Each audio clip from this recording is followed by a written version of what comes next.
సాంప్రదాయ రుచుల చిరునామా Shri Manikanta sweets and bakery, Paidi Bhimavaram, Tagarapu Valasa, Visakhapatnam. Next time మళ్ళీ ఎంపీపీగా పోటీ చేద్దామని అవ్వదు. లైఫ్లో వాసరాజు పదవులు ఉండొచ్చు, ఉండకపోవచ్చు. ఈ రోజుల్లో ఎవరు భయపడే పరిస్థితి లేదు.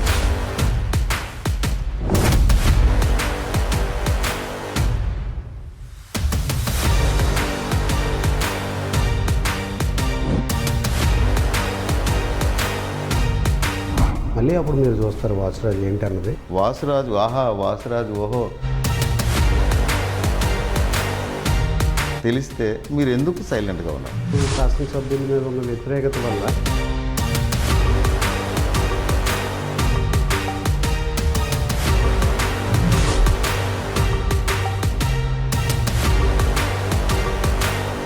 ఆ పరిస్థితి చేయదాటిపోయిందేమో.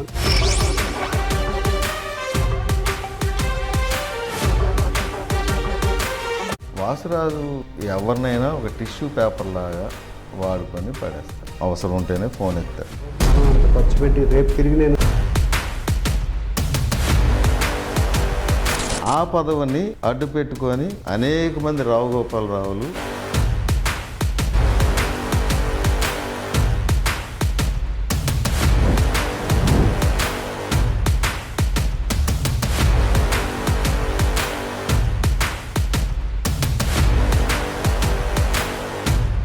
రియల్ టాక్ షోకి స్వాగతం, సుస్వాగతం.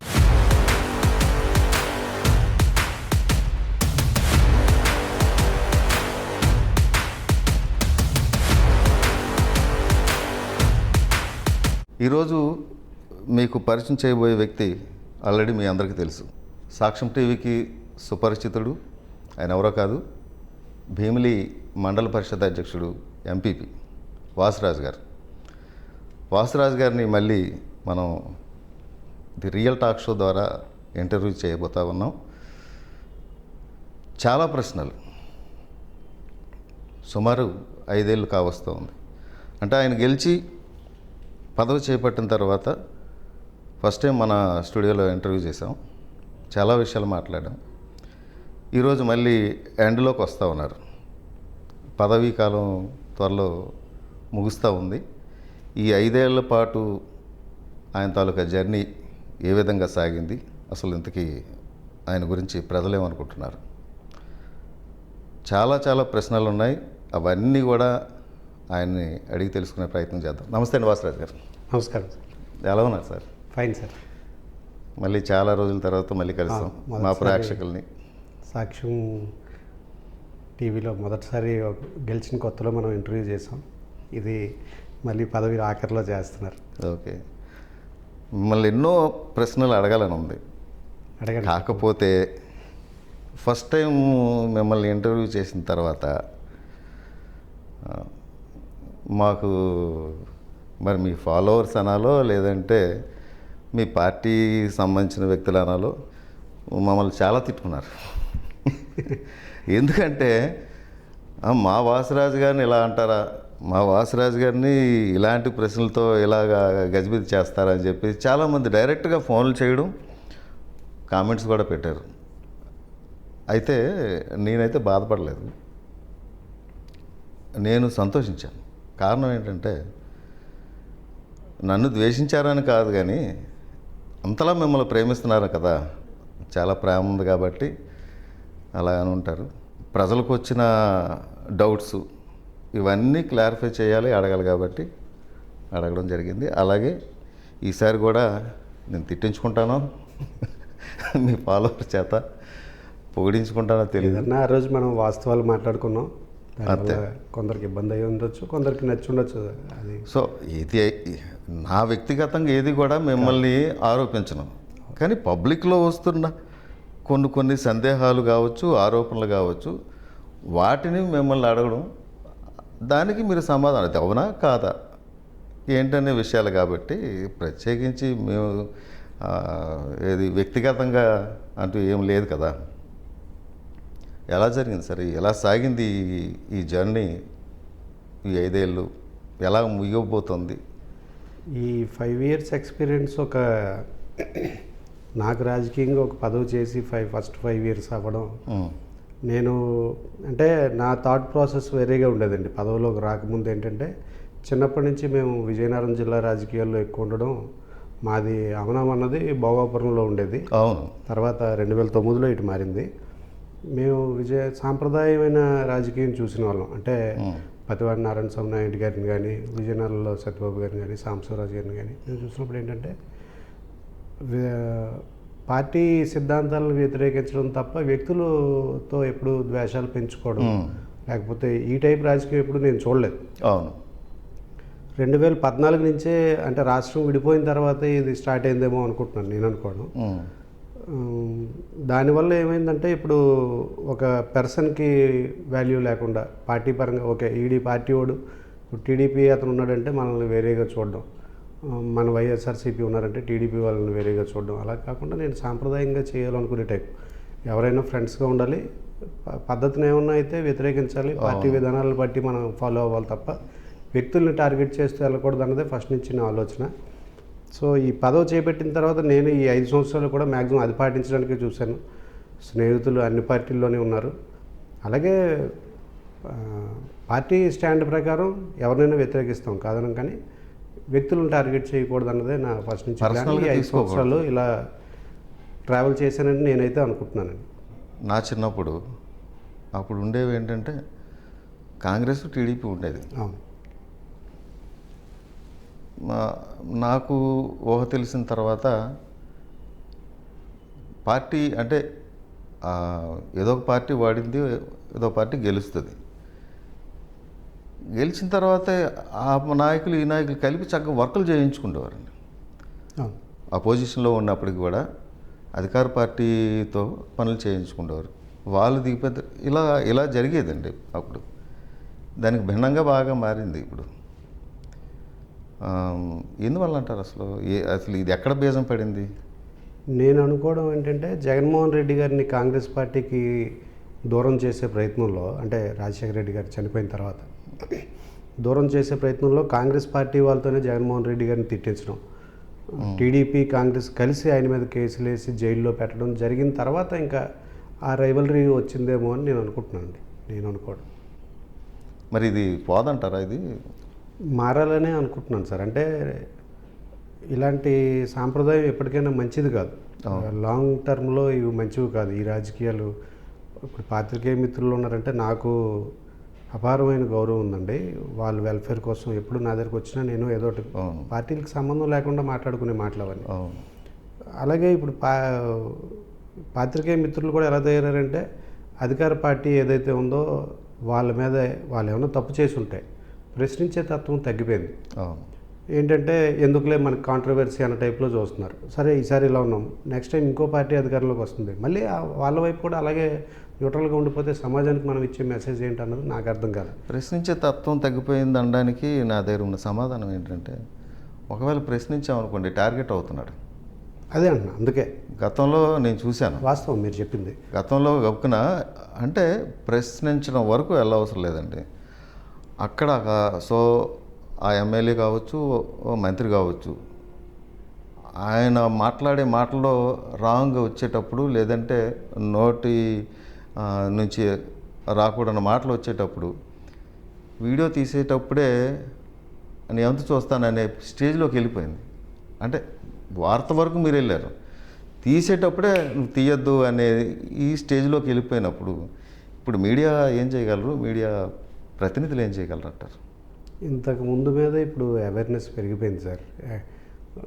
మొన్న ఈ మధ్య రీసెంట్గా తీసుకుంటే బొత్స సత్యనారాయణ గారిని ఎవరో ఒక అతను పర్సనల్గా కామెంట్ చేయడం, ఇవన్నీ ఏంటంటే హుందాగా రాజకీయం చేసే రోజులు లేనట్టున్నాయి ఇప్పుడు చూస్తుంటే. కానీ నాకంటూ ఎక్కడైనా పెద్ద వేదిక మీద మాట్లాడే అవకాశం వస్తే మాత్రం నేను ఫస్ట్ మాట్లాడే మాట ఇదే. ఖచ్చితంగా సాంప్రదాయాలు అయితే ఖచ్చితంగా పాటించాలి. ఎవరైనా ఇప్పుడు మా పార్టీ అధినాయకుడు జగన్మోహన్ రెడ్డి గారు అండి, అలాగే ప్రతిపక్షంలో వేరే పార్టీ పరంగా చంద్రబాబు నాయుడు గారు. వ్యక్తులను విమర్శించడం అనవసరం. ఇదిగో మా నాయకుడు మాకు ఈ పథకాలు ఇచ్చాడు, పేదలకు ఇలా సాయం చేసాం, మీ నాయకుడు చేయట్లేదు అనడం కరెక్ట్ తప్ప వ్యక్తిగతంగా విమర్శలకు వెళ్ళకూడదు అన్నది నా ఉద్దేశం. ఏ వేదిక మీద అయినా నేను ఇదే మాట్లాడుతూ ఉన్నది. నా భావన. విమర్శల కన్నా ఇప్పుడు పదజాలాలు చాలా ఎక్కువైపోతున్నాయి. అది ఏ పార్టీ అని నేను ఏ చెప్పను పార్టీకి కానీ మంచిది కాదు సార్. ఏ పార్టీ అని నేను ప్రస్తావించను. ఇవి కొన్ని పార్టీకి డ్యామేజ్ చేయడం, పార్టీలో ఉన్న మనుషులు కూడా డ్యామేజ్. నార్మల్గా నా ఉద్దేశం ఆంధ్రాలో కాస్త సాఫ్ట్ నేచర్ ఎక్కువ ఉంటారు సార్. అవును. ఇలా మనం రఫ్గా మాట్లాడడం వల్ల లేదంటే వ్యక్తిగతంగా విమర్శలు చేయడం వల్ల చాలామంది అది సెంటిమెంట్గా ఫీల్ అవుతారండి. అది చాలామందికి నచ్చదు. అది మరి నాయకులు ఎందుకు అర్థం చేసుకోవట్లేదో నాకు తెలియదు, కానీ దానివల్ల మనం ఎంతో కొంత మైనస్ అవుతున్నాం అన్నది వాస్తవం అండి. అది ఏ పార్టీ అయినా అవ్వచ్చు. మొదట్లో జగన్మోహన్ రెడ్డి గారిని పెట్టిన ఇబ్బందుల వల్లే జగన్ గారికి ప్లస్ అయింది 2019లో అన్నది నా ఉద్దేశం. మొన్న 24లో మేము చేసిన పొరపాట్ల వల్ల దేనివల్ల మా పార్టీలో కొంతమంది వ్యక్తులు మాట్లాడడం వల్ల కూడా టీడీపీకి ప్లస్ అయిందని నేను అనుకుంటున్నాను. మళ్ళీ ఇప్పుడు టీడీపీ కూడా అదే చేస్తుంది. సో ఇది ఏదైనా మన ఆంధ్ర ప్రజలైతే హర్షించాలన్నది నా ఉద్దేశం. సో అందుకేనా ఇప్పుడు సభల్లో సమావేశాల్లో వెనకుండడం, ముందుకు రాకుండా వెనకుండడం కారణం అనుకోవచ్చు. పదే పదే మిమ్మల్ని పిలిచినప్పుడు కూడా మీరు వెనకే ఉంటారు, వేదిక పైకి వెళ్ళరు. కారణం ఏంటంటారు? కారణం ఏంటంటే సార్, ఇప్పుడు ఒక వేదిక మీద ఇప్పుడు మాకు నాయకుడు అధినాయకుడు జగన్మోహన్ రెడ్డి గారైనా మాకు మధ్య శ్రీనివాసరావు గారు, చిన్న శ్రీని గారు మా నాయకుడు. ఆయనకి అక్కడ పెట్టే మీటింగ్ సందర్భంలో ఆ ప్రజలకి అలయన్స్ అవ్వాలి తప్ప, అంటే వాళ్ళిద్దరూ పరిచయం అవ్వాలి తప్ప మనం ఏదో హైలైట్ అవ్వాల్సిన పని అక్కడ లేదు.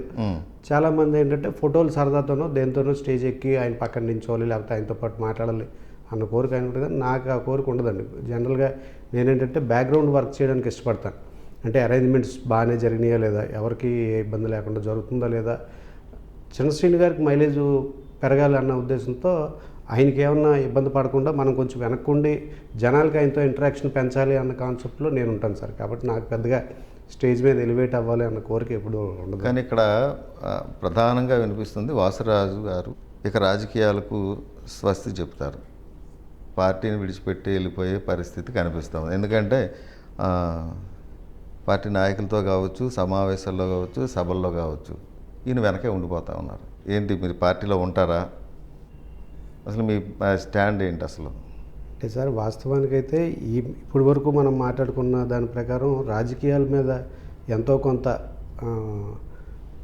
విరక్తి కలగడం అయితే వాస్తవం సార్. ఎందుకు ఉన్నది మాట్లాడుకోవాలి కాబట్టి. కానీ యాక్చువల్గా సరే వదిలేద్దాం, ఇంకా మనకెందుకు, ఇప్పటివరకు మనం ఉన్నాం, మన చేతులు పవర్ ఉంది కాబట్టి మనం ఎంతో కొంత ఫండ్స్ ఇవ్వచ్చు, గ్రామాలను అభివృద్ధి చేయొచ్చు, అయిపోయిన తర్వాత అయినా కామ్గా ఉండిపోదాం, ఇంకెందుకు వచ్చింది అనుకున్న టైంలో మళ్ళీ మాకు చంద్రసేని గారు రావడం. చంద్రసేని గారితో మాకు చిన్నప్పటి నుంచి పరిచయాలు ఉన్నాయి. మేము విజయనగరంలో 80sలో మాన్సాస్ సేరీ ల్యాండ్ 100 ఎకరాలు వరి మేము చేసేవాళ్ళం అండి. అప్పటి నుంచి మాకు సత్యబాబు గారి ఫ్యామిలీతో, చంద్రసేని గారి బ్రదర్తో మాకు ఆ రిలేషన్ ఉంది. ఆయన రావడం మళ్ళీ ఇప్పుడు మనం ఇలాంటి స్టేజ్లో మనం వెనక్కి వెళ్ళిపోతే బాగోదన్న ఆలోచనలో ముందుకు వచ్చాను తప్ప, లేకపోతే మీరు అన్నట్టు నేనైతే కొంచెం వరకు ఇబ్బంది పడిన మాట వాస్తవం. కానీ ఏ రోజన్నా కార్యకర్తగా పార్టీకి పనిచేయడానికి సిద్ధం తప్ప ఇంకో పార్టీకి వెళ్ళే ఆలోచన అయితే లేదండి.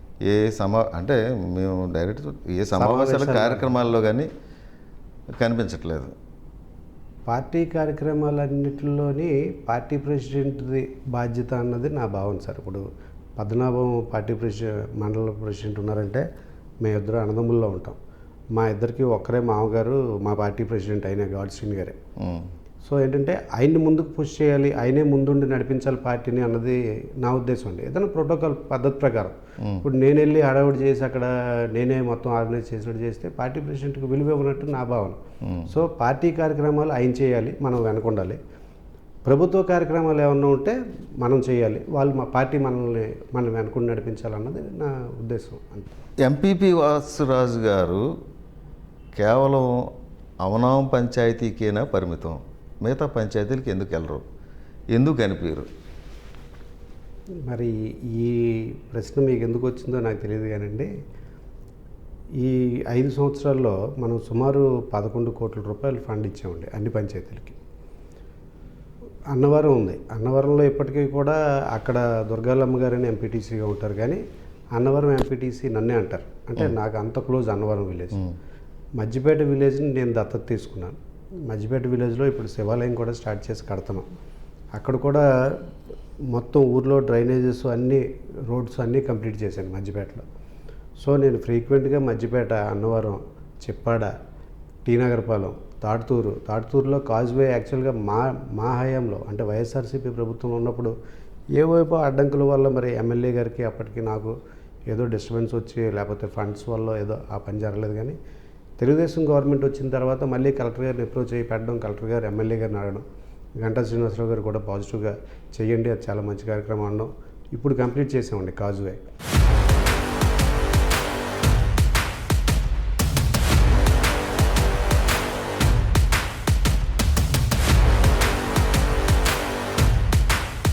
సాంప్రదాయ రుచుల చిరునామా Shri Manikanta sweets and bakery, Paidi Bhimavaram, Tagarapu Valasa, Visakhapatnam. వేడుక ఏదైనా బ్లిస్ క్యాటరర్స్ కు ఫోన్ చేయండి, నిశ్చింతగా వేడుక జరుపుకోండి. Phone numbers 7386066222 8523 823333.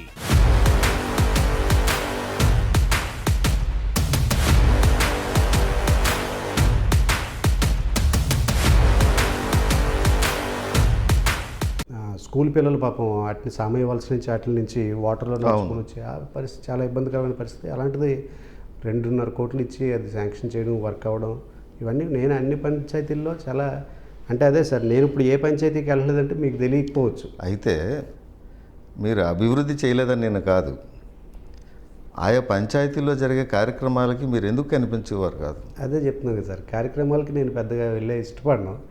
ఎందుకంటారు? మీరు అవంతి శ్రీనివాసరావు గారు వస్తే మీరు వెళ్ళరు, ఆయన ఉంటే మీరు ఆ కార్యక్రమాలకి అటెండ్ అవ్వలేదు. చాలా కార్యక్రమాలకి అవంతి ఎమ్మెల్యేగా ఉన్నప్పుడు కానీ మంత్రిగా ఉన్నప్పుడు కానీ జరిగే కార్యక్రమాల్లో మీరు ఎప్పుడు కనిపించేవారు కాదు. అంటే దీన్ని ఎలా చూడొచ్చు అంటారు? నేను నా పరంగా ఏంటంటే పార్టీ విధానం ఫాలో అవ్వాలన్నది నా ఉద్దేశం సార్.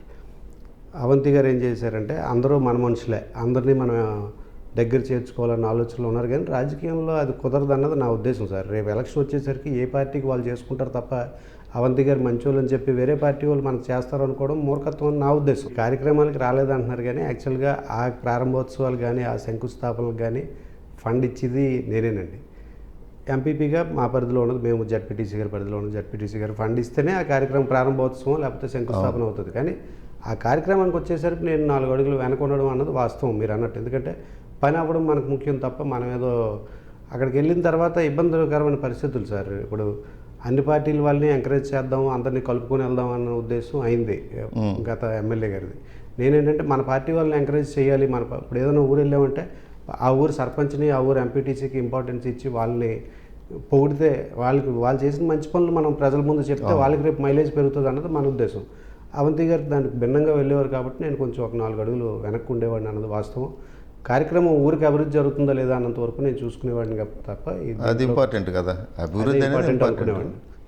మీరు ఒక గిరి గీసుకున్నారు, ఆ సర్కిల్లోనే మీరు ఉన్నారు.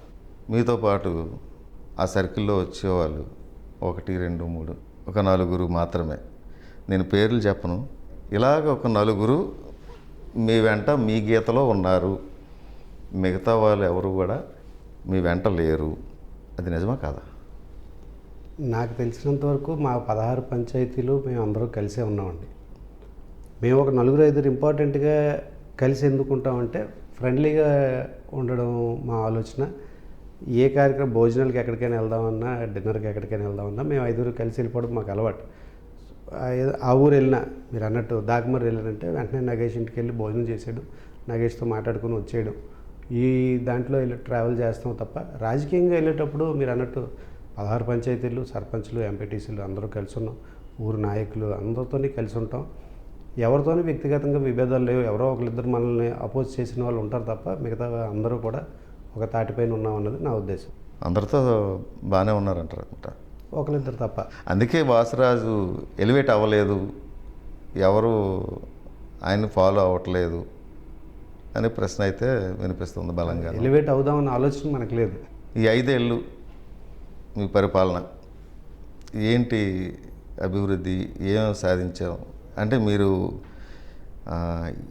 ఈ రాజకీయాల్లోకి రావడం కానీ ఈ పదవిలోకి రావడం కానీ, నేను గెలిచిన తర్వాత నేను పలానాది చేస్తానని చెప్పి మీకు కొన్ని ఉంటాయి ఆలోచనలు.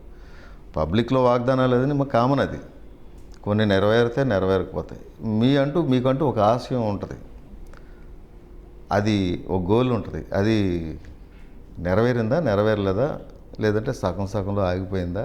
నాకైతే బేసిక్ ఇన్ఫ్రాస్ట్రక్చర్ ప్రతి విలేజ్కి అందాలన్నది నా కాన్సెప్ట్ ఉండేది సార్. అదృష్టవశాత్తు ఏంటంటే వైఎస్ఆర్సీపీ గవర్నమెంట్ వచ్చిన తర్వాత వాటర్ ట్యాంక్స్ ప్రతి ఊరికి, ఈ అభివృద్ధి విషయంలో ఏంటంటే డెవలప్మెంట్ అన్నది కంటిన్యూస్ ప్రాసెస్, ఒకసారితో ఆగిపోయేది కాదు, ఒక టర్మ్లో ఎవరైనా కంప్లీట్ చేసేసేది కాదు. కానీ బేసిక్ ఇన్ఫ్రాస్ట్రక్చర్, రోడ్స్, డ్రైన్స్, ప్రతి ఊర్లో ఉన్న అందరికీ కూడా వాటర్ ఫెసిలిటీ ఉండాలన్నది బేసిక్గా మా ఆలోచన సార్. అదృష్టవశాత్తు ఈ జల్ జీవన్ మిషన్లో ప్రతి ఊర్లోని వాటర్ ట్యాంక్స్, ప్రతి ఇంటికి కొళాయిలు, ప్రతి ఇంటికి వాటర్ అందించే కార్యక్రమం ప్రభుత్వం మంచి కార్యక్రమం చేసింది. దురదృష్టవశాత్తు ఏంటంటే అవి కొన్ని విలేజెస్లో 100% కంప్లీట్ చేయలేకపోయాము. అది కాంట్రాక్టర్ సిబ్బంది వల్ల అవనివ్వండి, పేమెంట్స్ వల్ల అవనివ్వండి, కొంచెం ఒక 80% సక్సెస్ అయ్యాం, ఒక 20%లో వదిలేసాం అన్న భావన అయితే నాకు ఉందండి. నాడు నేడు ఒకటి మంచి కాన్సెప్ట్ నాకు బాగా నచ్చింది. స్కూల్స్ చాలా బాగా డెవలప్ చేసాం. పర్సంటేజ్ ఆఫ్ అటెండెన్స్, లైక్ అంటే పిల్లలు ముందు చదివే గవర్నమెంట్ స్కూల్స్లో చదివే విద్యార్థుల్ని 100% పెంచడం, ఒక ఊర్లో 30 మంది ఉన్న దగ్గర మళ్ళీ 80 మంది 90 మంది జాయిన్ అయ్యే టైప్ చేయడానికి స్కూల్స్ చాలా హెల్ప్ అయినాయి. గవర్నమెంట్ బాగా హెల్ప్ చేసింది. అలాగే వ్యక్తిగతంగా అంటే రోడ్స్ అవి మనం ఇవ్వచ్చు కాబట్టి పంచాయతీ నిధుల ద్వారా కానీ మండల నిధుల ద్వారా కానీ ప్రతి ఊర్లో కూడా డ్రైన్స్ కానీ రోడ్స్ కానీ ఏ ఇబ్బంది లేకుండా చేద్దామన్న ఆలోచనతో స్టార్ట్ చేసాం. పూర్తిగా చేయలేకపోయాం అన్న బాధ అయితే ఉంది, కానీ మేమైతే ఒక 70% వరకు అటెండ్ అయ్యామన్న ఆనందం అయితే ఉంది సార్. ఇంకా ఏం చేయలేదని మీకు బాధ ఉంది? ఇంకా అదే ఇప్పుడు ప్రతి ఊరికి ఇప్పుడు లక్ష్మీపురంలో వాటర్ ట్యాంక్ ఒకటి కంప్లీట్ చేయలేకపోయాం సార్. తాడ్తూరులో ఒకటి కంప్లీట్ చేయలేకపోయాం. అవునంలో ఒక 3 వాటర్ ట్యాంకులు కట్టేసాం, కానీ ఫినిషింగ్ స్టేజ్లో ఆగిపోయినాయి. లాస్ట్ ఒక 10 lakhs ఇస్తే అయిపోయే వర్క్స్ దగ్గర ఆగిపోయింది. అన్నవరంకి నేనైతే ఫస్ట్ నుంచి పొలిటికల్గా ఎంట్రీ ఇచ్చిన దగ్గర నుంచి అన్నవరం బాగా సఫరింగ్ విలేజ్ అన్నది నా ఫీలింగ్ సార్. అంటే దివీస్ కంపెనీ వల్ల కావచ్చు, ఇంకో దాని వల్ల కావచ్చు, కొంచెం గ్రౌండ్ పొల్యూషన్ వల్ల అయినా దేనికైనా అన్నవరం డ్రింకింగ్ వాటర్కి ఒక సపరేట్గా అప్పుడు ఎమ్మెల్యే గారికి చెప్పి దివీస్ వాళ్ళే చేస్తూ ఉన్నారు. ఒక వాటర్ సోర్స్ తీసుకొని బయట ఎక్కడైనా, ఇప్పుడు టీ నగరపాలెం నుంచి ఇస్తున్నారు, అక్కడి నుంచి 5 villagesకి ఇవ్వడం వల్ల రావట్లేదు కాబట్టి స్పెషల్గా అన్నవరంకి పెదనాగేపాలెం వరకు మాత్రం చిప్పాడి దగ్గర ఒక వాటర్ సోర్స్ చూసామండి. వాళ్ళు అక్కడ వాటర్ అంత ఇస్తే చిప్పాడి విలేజ్కి ఇబ్బంది అవుద్దన్నారని చెప్పి కొండ అవతల అవనం రెవెన్యూలో వాటర్ సోర్స్ కనిపెట్టాము. ఓకే. అక్కడి నుంచి పంప్ చేసి ఒక వాటర్ ట్యాంక్ ఇచ్చి అక్కడి నుంచి అన్నవరంకి పెదనాగేపాలెంకి వాటర్ సప్లై చేయాలన్నది ఒక ప్రోగ్రామ్ అయితే డిజైన్ చేసాం. 2.3 crores ఎంతో ఎస్టిమేషన్ చేసాం, అన్నీ అయినాయండి. అదొకటి అసలు స్టార్ట్ చేయలేకపోయాం అన్న బాధ అయితే ఉంది. ప్రజలలో చిరస్థాయిగా గుర్తుండిపోద్ది అనే పని ఏదైనా ఉందా? ఇప్పుడు తాడ్తూరు కాజువే అయితే జీవితకాలం గుర్తుండిపోయే పని సార్. అలాగే ఎందువల్ల అంటారు? దానివల్ల ఏంటి ఉపయోగం అంటారు? అంటే పెద్దవాళ్ళకి ఇబ్బంది ఏం లేదు, కానీ చిన్నపిల్లలు బాగా తాడ్తూరులో హై స్కూల్ ఉంది. చుట్టుపక్కల విలేజెస్ నుంచి ఆ స్కూల్కి రావాలంటే ఆ గోస్తాని రివర్ని దాటుకొని రావాలి. 1-2 ప్రమాదాలు మనం చూసాం జరిగినాయి గతంలో, కాబట్టి దాన్ని ఎట్టి పరిస్థితుల్లో అటెండ్ చేయాలని మేము స్టార్ట్ చేసాం. అదైతే కంప్లీట్ సాటిస్ఫాక్షన్ ఇచ్చింది సార్. చుట్టూ తిరిగి రావాలంటే ఎంత దూరం పడుతుంది, ఇలా రావాలంటే ఎంత దూరం? చుట్టూ తిరిగి రావాలంటే 7 kilometers తిరిగి రావాలి సార్. సంగివలసి వచ్చి మళ్ళీ తగరపల్సి వచ్చి తాడ్తూరు వచ్చి రావాలి స్కూల్కి. వాళ్ళు అలా క్రాస్ చేసేస్తే 300-400 meters స్కూల్. ఏ ఊర్లకి వెళ్ళొచ్చు అంటారు అక్కడి నుంచి? సామయ్య వలస, పాండ్రంకి, అంటే కనెక్టివిటీ తాడ్తూరుకి దానికి కనెక్టివిటీ అండి. దానికి కాజ్వే చేయడం అనేది మంచి అచీవ్మెంట్ అని నేను అనుకుంటున్నాను. అలాగే స్కూల్స్ పరంగా నాడు నేడులో అయిన విలేజెస్లో అమనం కానీ, దాకమర్రి కానీ, టీ నగరపాలెం కానీ, మధ్యపేట కానీ, ఈ స్కూల్స్ ఎంత బాగా డెవలప్ అయినాయి అంటే నాడు నేడులో వచ్చిన ఫండ్ కాకుండా ఏదన్నా బ్యాలెన్స్ వర్క్స్ ఉండిపోతే మండల నిధుల నుంచి ఇచ్చి కంప్లీట్ చేసాం. ఆ స్కూల్లో పిల్లలను చూసినప్పుడల్లా ఆ సాటిస్ఫాక్షన్ మాత్రం ఉంది సార్. బాగా చేసాం, ఇవి మన టర్మ్లో ఇది ఒకటి బాగా చేసాం అని చెప్పి ఫీలింగ్ ఉంది. మధ్యపేట విలేజ్లో మేము కంప్లీట్ చేయని రోడ్ లేదు, డ్రైన్ లేదు. ప్రతి సందుకి రోడ్డు ఉంది, డ్రైన్ ఉంది. ఇప్పుడు సో అదొక మోడల్ విలేజ్గా తీసుకుని చేద్దాం అనుకున్నాం, అది కూడా చేసామండి. తాడ్తూరు కాజ్వే అయితే మనం రాజకీయాల్లో ఉండొచ్చు, ఉండకపోవచ్చు, కానీ జీవితకాలం ఆ కాజ్వేని చూస్తే ఇది వాసురాజు వల్ల వచ్చిందిరా అన్న భావన కలిగిందని నా ఉద్దేశం. వాసురాజు చుట్టూతా చాలామంది రావుగోపాలరావులు ఉన్నారు. తెలుసండి, రాజకీయంగా అవన్నీ మామూలే. ఇంతకుముందు మీ దగ్గరే ఇంటర్వ్యూ చేసినప్పుడు మనం 5 సంవత్సరాల క్రితం మీరు అడిగిన ప్రశ్నే ఏంటంటే టీడీపీ వాళ్ళు మీ మీద పలానా ఆరోపణ చేస్తున్నారని అడిగారు. కానీ ఆ రోజు ఎవరైతే ఆరోపణ చేశారో ఈరోజు వాళ్ళందరూ వాసరాజు మంచోడు, ఆయన ఉన్నప్పుడే బాగుంది అంటున్నారు. కాబట్టి రాజకీయాల్లో ఇవన్నీ సహజం. ఇప్పుడు తెలుగుదేశం అధికారంలోకి రాగానే వైఎస్ఆర్సీపీ నుంచి కొంతమంది మీరు అన్నట్టు రావుగోపాలరావుల్లో మారి అటువైపు ఏదో ఇక్కడ ఏం జరుగుతుందంటే మ్యాక్సిమము రాజులు ఎక్కువ పరిపాలన ఎలా ఉంటుందంటే ఆ గ్రామంలో ఎవరు ప్రెసిడెంట్ అయినా ఆ రాజుగారే ప్రెసిడెంట్, అలాగే నడిపిస్తారు. కారణం ఏంటంటే అంటే మిమ్మల్ని తప్పు పట్టాలని కాదు, ఆ ప్రెసిడెంట్ కూడా రాజుగారు చెప్పిన మాట వింటారు. ఎందుకంటే ఆయన ఫస్ట్ నుంచి ఉన్న గౌరవం మర్యాద కావచ్చు. భయం అనేది పక్కన పెట్టండి, ఈ రోజుల్లో ఎవరు భయపడే పరిస్థితి లేరు. కానీ ఆయన పెద్ద కాబట్టి ఇలాంటి సందర్భాలు చాలా ఊర్లో ఉన్నాయి. రాజుగారు ఆయన కాకపోయినా ప్రెసిడెంట్ గారే. మీ గ్రామంలోకి వచ్చేసరికి దానికి భిన్నంగా ఉంటుంది.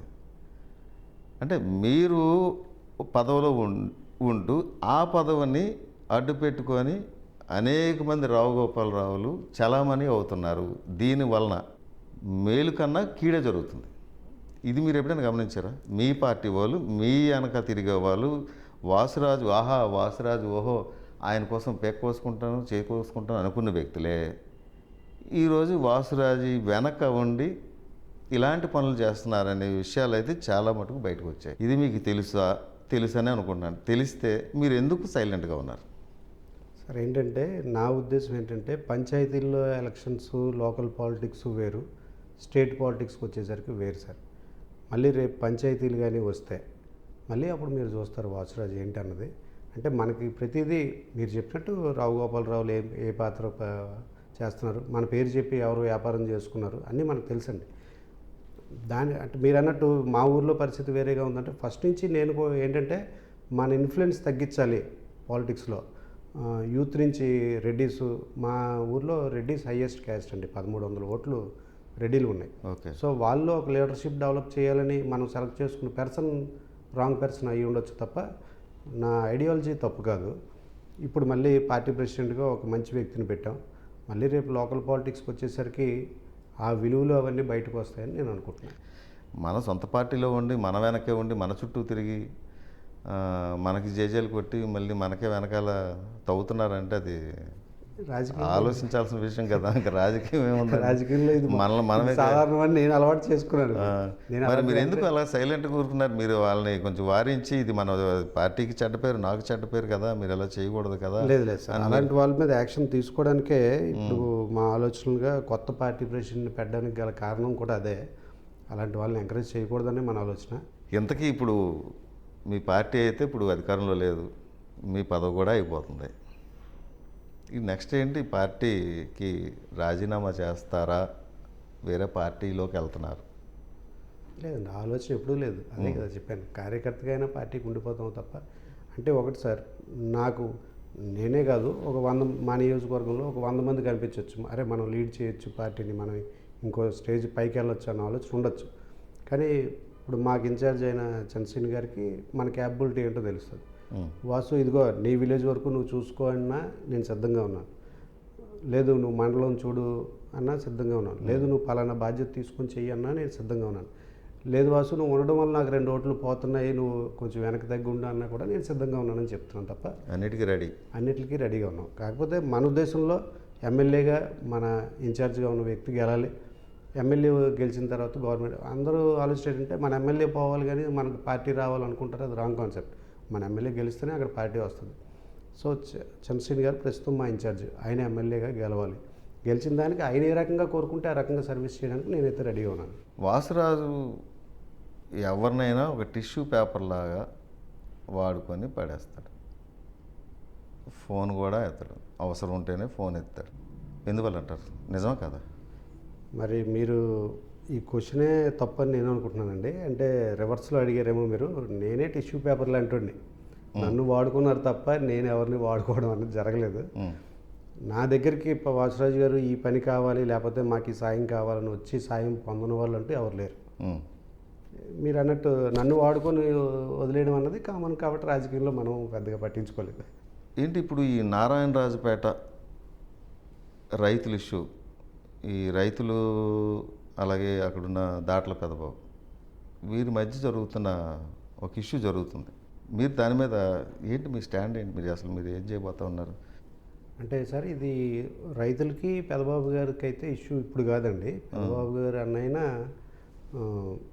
వాళ్ళకున్న లీగాలిటీ ప్రకారం ఎవరికో ఇంకో పెద్ద ఆయనకి అమ్మేశారు. రైతులకి ఇప్పుడు ఆ కొనుక్కున్న ఆయనకి తగువండి ఇది. నా పరంగా మావి 5 విలేజెస్ మా మండలంలో ఉన్నాయి, వాళ్ళ వైపు ఉండాల్సిన బాధ్యత నా మీద ఉంది కాబట్టి నేను చంద్రశేఖర్ గారి దగ్గరికి వెళ్ళి మాట్లాడాం. ఇద్దరు కలిసి పెదబాబు గారితో మాట్లాడాం. పెదబాబు గారు మీరు డబ్బులు అందుకున్నారు, అమ్మేశారు కాబట్టి ఇంకా మీకు సంబంధం లేదు కదా అని అడిగాము. ఆయనేమో ఓకే సార్ నా ప్రమేయం ఏం లేదన్నారు. కాబట్టి ఇప్పుడు నీ ఉద్దేశం ఏంటి వాసు అన్నారు. సార్ మనం రైతుల వైపు నిలబడాలి, నేనైతే రైతుల వైపు ఉన్నాను, రేపు ఏదైనా సాయం కావాల్సినప్పుడు మీ దగ్గరకు వస్తామని చెప్పడం జరిగింది. ఆ రోజు నుంచి రైతులతోనే ఉన్నామండి. లీగల్గా రైతులు ఎంత ఫైట్ చేస్తున్నా వాళ్ళతోనే ఉంటాను తప్ప ఇంకొక ఆలోచన అయితే లేదు. అది ఎంతవరకు ఏంటి అది ప్రాబ్లం సాల్వ్ అయ్యే సిచ్యువేషన్ ఏముందా అంటే అసలు? వాళ్ళు కూడా పెదబాబు గారి దగ్గర ఎవరైతే కొనుక్కున్నారో మాజీ ఎమ్మెల్యే గారు ఒక ఆయన కొనుక్కున్నారండి, ఆయన కూడా లీగల్గా ఫైట్ చేస్తున్నారు. అలాగే రైతులు పొజిషన్లో ఉన్నారు, భూములు ఎప్పటి నుంచో వాళ్ళే అనుభవంలో ఉన్నారు అన్నది కూడా వాస్తవం.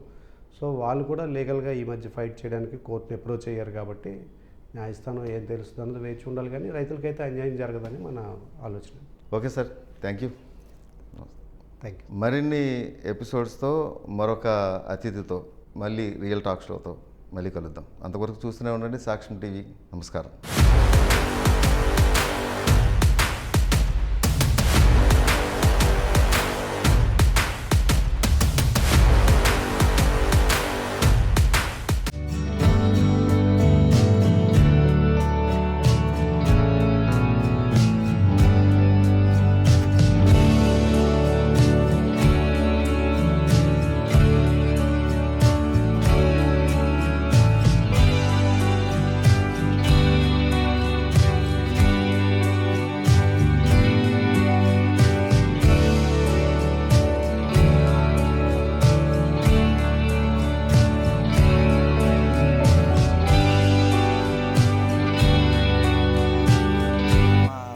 ఎంపీపీ గారు మా విలేజ్లో ఎక్కడ చూసినా డెవలప్గా కనబడుతుంది. ఎందుకంటే లాస్ట్ టైం కన్నా ఇప్పుడు ప్రజెంట్ లాస్ట్ ఒక కాలా ఉండేది కాదు, ఒక సీసీ రోడ్డు ఉండేది కాదు, ఏమి ఉండేవి కావు. ఇప్పుడు చూసుకుంటే ఆయన మా ఊరు దత్తత తీసుకొని ఎటువైపు చూసినా రోడ్డు, అటువైపు చూసినా రోడ్డు, ఎటువైపు చూసినా కాలువలు, వాటర్కి అసలు దోమలు కానీ ఏమీ కనిపించట్లేదు. అలాంటి వ్యక్తి మాకు ఎప్పుడూ ఉండాలని మేము మనస్ఫూర్తిగా కోరుకుంటున్నాం.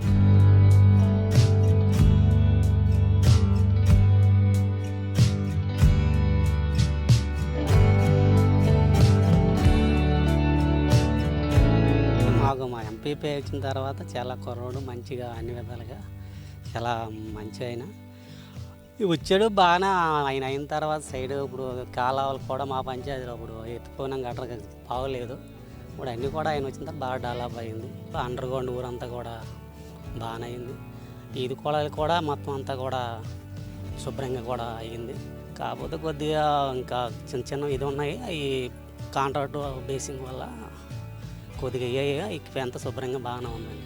గుడి ఆయన వచ్చారు చూశారు కార్తీక మాసంలో చేస్తే ఇది ఇలా ట్రైనింగ్ అనుకొని ఆయన ఎంత అయితే అంతా నేను ఎవరు పెట్టినాకంటే కడతానని ఆయన మాట ఇచ్చారండి. ఆయన స్టార్ట్ చేశారు, అంతా కూడా కడతాను ఆయన డబ్బుతో ఎవరు ఎంత అయితే అంత పెడతాను కడతానని అన్నాను.